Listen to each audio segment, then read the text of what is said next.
El presidente Andrés Manuel López Obrador participó en la Cumbre Mundial sobre Cambio Climático y habló del compromiso de México con la protección al medio ambiente. Informó que el programa Sembrando Vida contribuye a combatir el calentamiento global. Propuso al mandatario estadounidense Joe Biden financiar la expansión del programa a Centroamérica para reforestar 4 millones de hectáreas con 3,000 millones de árboles y captar 70 millones de toneladas de dióxido de carbono para disminuir los gases de efecto invernadero en el mundo y mitigar la migración. Estamos hablando de sembrar 40,000 kilómetros cuadrados. Es la superficie de varios países del mundo. Es producir muchísimo oxígeno, sí, y mejorar el medio ambiente. Y atender también el tema migratorio. El subsecretario de Salud, Hugo López-Gatell, expuso que en 10 estados aumentaron los contagios, aunque la hospitalización sigue baja. Esta semana arribaron más vacunas a México y se superaron los 15 millones de dosis aplicadas. Lo que queremos destacar, lo destacamos a partir del domingo reciente y lo habíamos estado advirtiendo desde antes de la Semana Mayor, es que llevábamos 11 semanas de reducción de la epidemia, pero desafortunadamente al arranque de la semana que abrió el domingo reciente, el domingo 18 de abril, vemos que ya no continuó reduciéndose. Al contrario, ha empezado a aumentar ligeramente, pero ha empezado a aumentar en este momento 4% respecto a la semana previa. Y esto es una llamada de advertencia, no es una alerta, no le llamamos así por razones técnicas. Tuvimos al corte de ayer, 19 de abril, 203,435 personas que fueron vacunadas. 14 millones, en la siguiente vemos el acumulado, 14,571,509 personas han recibido ya la primera dosis, más de 4 millones de ellas las 2 dosis cuando se trata de esquemas de doble dosis. Un recordatorio de la cantidad de vacunas que hasta el momento ha recibido México desde el pasado 23 de diciembre de 2020, 18,887,345. Distintos servidores públicos transmitieron en vivo el inicio de la vacuna al personal educativo de escuelas públicas y privadas, con miras a un próximo regreso a clases en diferentes estados de la República. Aquí desde una de las células que están aquí en Veracruz, quiero informarle que llevamos una muy buena participación de todas y cada una de las instituciones que están bajo esta responsabilidad y gran tarea. Serán 121,000 dosis por todo el estado, en 13 municipios, en 19 sedes.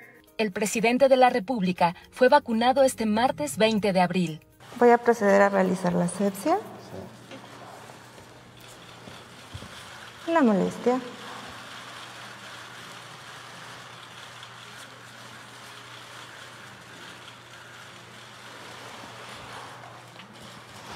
Puede presentar algunas reacciones, desde dolor en el sitio de la punción, inflamación, enrojecimiento.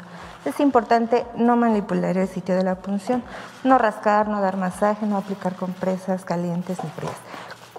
Algunas otras reacciones que pudiera presentar: dolor de cabeza, malestar general, cansancio, dolor articular, dolor muscular, incluso podría haber fiebre. Un llamado a los adultos mayores para que todos nos vacunemos.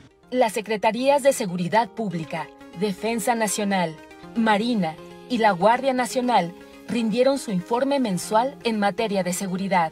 La fuerza operativa continuamos con los 99,608 elementos desplegados en 200 coordinaciones regionales. Real tenemos un efectivo de 317,830, de los cuales la fuerza operativa está en 217,505 y en otras actividades de apoyo a las operaciones 26,675 para hacer un efectivo desplegado de 830. Aquí tenemos otras misiones que se están cumpliendo: seguridad de instalaciones estratégicas con 7.250 hombres, las operaciones para el combate al mercado ilícito de combustibles con 3.275 elementos, la atención a desastres 5.157, la erradicación intensiva de plantíos ilícitos con 7.519 hombres y la presencia en 57 instalaciones aeroportuarias.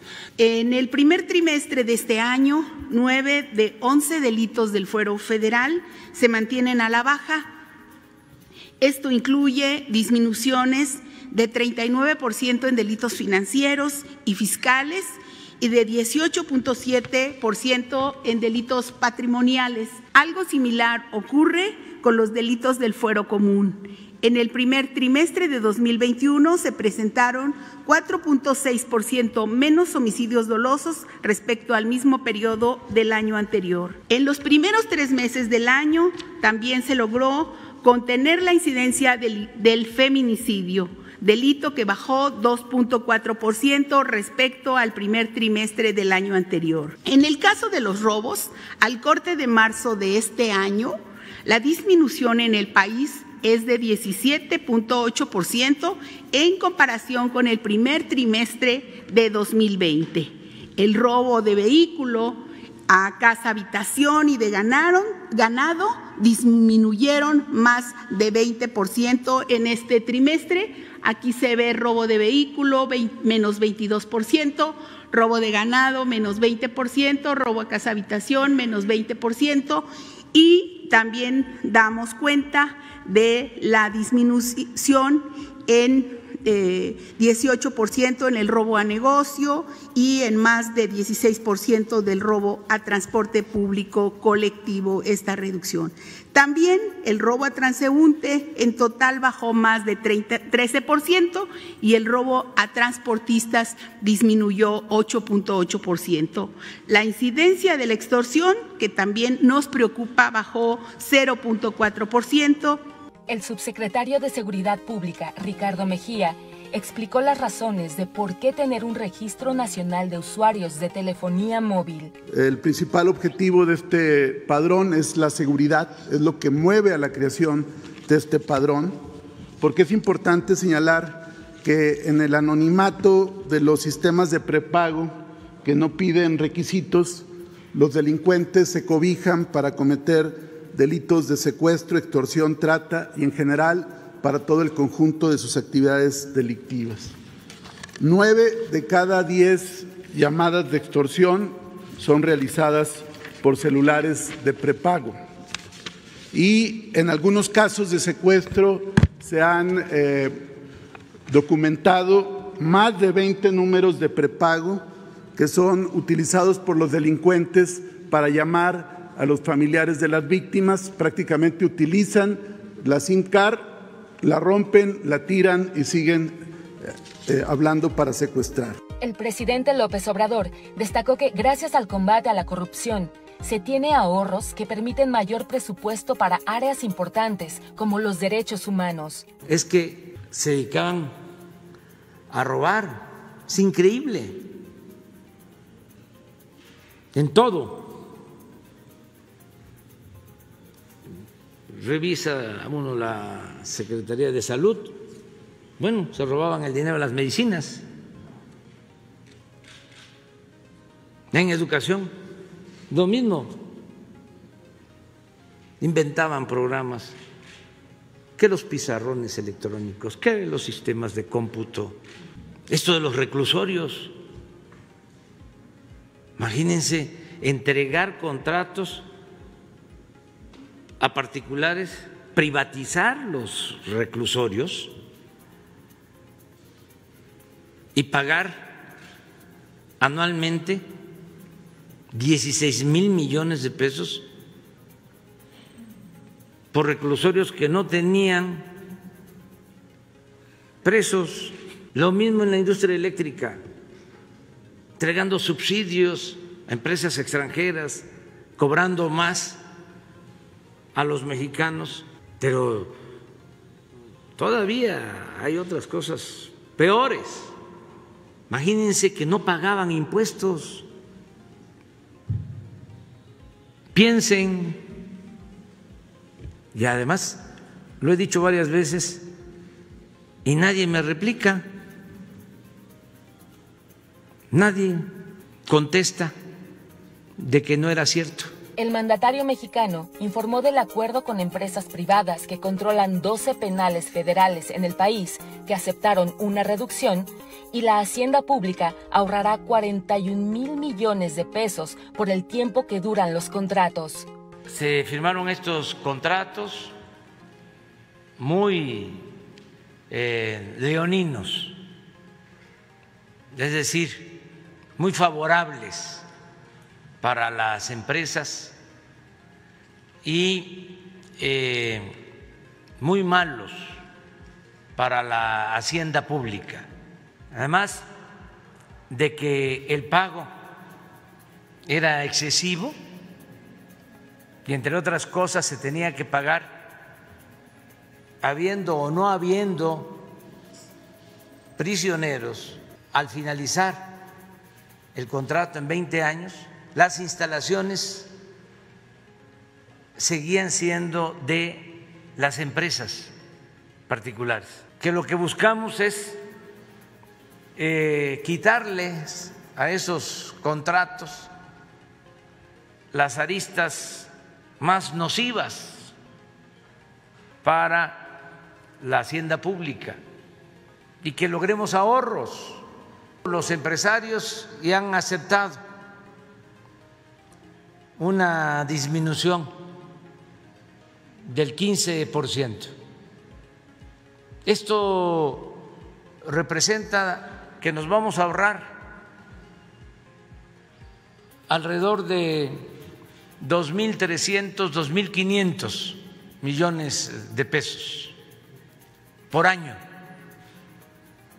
En los 4 años que nos quedan, vamos a ahorrar más de 10,000 millones de pesos. ¿A qué equivale ahorrar estos 10,000 millones de pesos?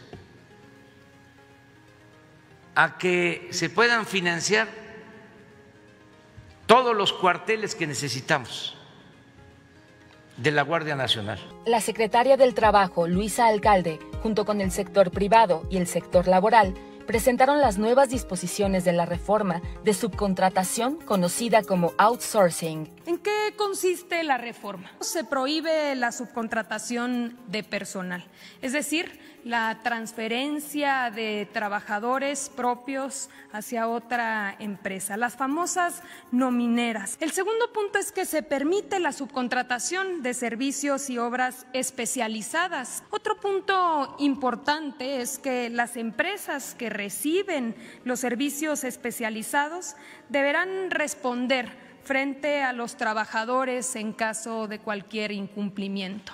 Se homologan los criterios del Código Fiscal, de la ley del ISR, de la ley del IVA, con la Ley Federal del Trabajo, permitiendo así homologar criterios. Otro punto importante es que se endurecen las sanciones para el caso de incumplimiento. Los plazos para la implementación de esta reforma se cuenta con 90 días, 3 meses, para que las empresas puedan regularizarse. También parte de esta serie de reformas, se reforma la Ley Federal de los Trabajadores al Servicio del Estado, para que en el gobierno federal ya no exista la subcontratación de personal. En materia de reparto de utilidades, se establecieron 2 modalidades para realizar el reparto de utilidades.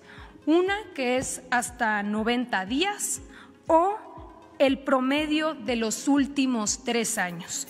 El presidente Andrés Manuel López Obrador destacó que con esta reforma se acaba la subcontratación en el sector público y privado y aumentará el reparto de utilidades. Entonces, toda esa subcontratación que además se hacía con empresas que evadían el pago de impuestos, habían empresas que tenían hasta 50,000 trabajadores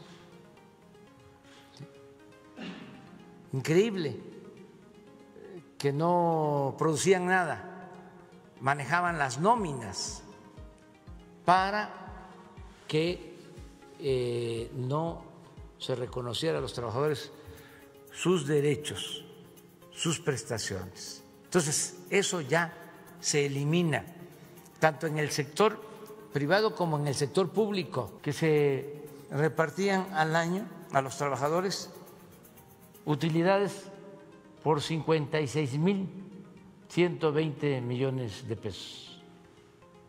Con esta reforma, el reparto de utilidades